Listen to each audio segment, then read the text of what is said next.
সম্মানিত দর্শক, আপনাদের সামনে তুলে ধরছি আজ চীনের সিচুয়ান প্রদেশের কিছু দুর্গম এলাকার রেলের কথা, যেখানে প্রাকৃতিক সৌন্দর্যের পাশাপাশি রয়েছে দুর্গম পাহাড় ও নদী প্রবাহ।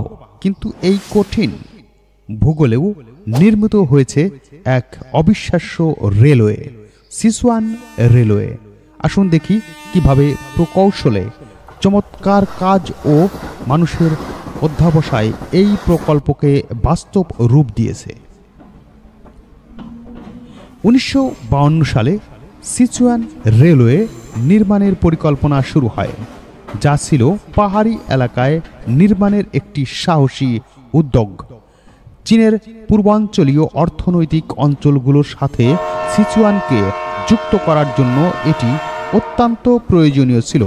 রেলওয়েটি চেংদু থেকে কুনমি পর্যন্ত বিস্তৃত হয় এবং এটি নির্মাণে প্রকৌশলীদের অনেক চ্যালেঞ্জ মোকাবেলা করতে হয়েছে।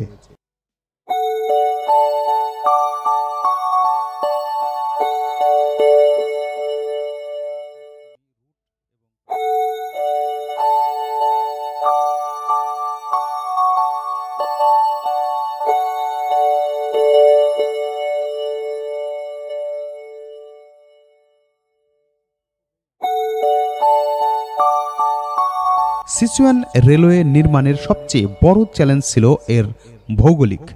পাহাড়ের গভীর উপত্যকা এবং নদী প্রবাহ। এই চ্যালেঞ্জ মোকাবেলায় ব্যবহৃত হয়েছে অত্যাধুনিক প্রযুক্তি। এই রুটে 900টিরও বেশি টানেল এবং 2000 এর বেশি ব্রিজ নির্মাণ করা হয়েছে। 700 মিটারের বেশি উচ্চতায় ব্রিজ তৈরি করা হয়েছে, যাতে ট্রেন নিরাপদে চলাচল করতে পারে।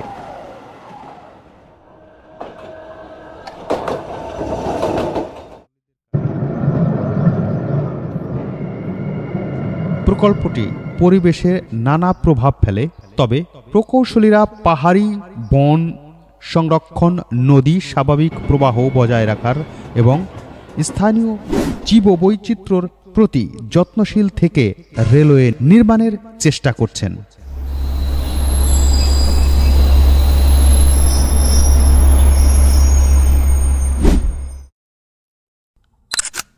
সিচুয়ান রেলওয়ে শুধুমাত্র পরিবহনের উন্নয়নই নয়, স্থানীয় জনগণের জীবন মানেও ইতিবাচক প্রভাব ফেলে। এর মাধ্যমে পর্যটন বৃদ্ধি পেয়েছে, ব্যবসায়িক সংযোগ সহজ হয়েছে এবং কর্মসংস্থান বেড়েছে।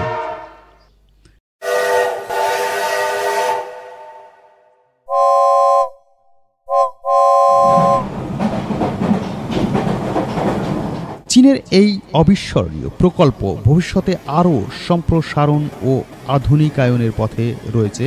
সিচুয়ান রেলওয়ে চীনের পরিবহন ব্যবস্থা একটি যুগান্তকারী উদাহরণ এবং এটি চীনের উন্নয়নের প্রতীক।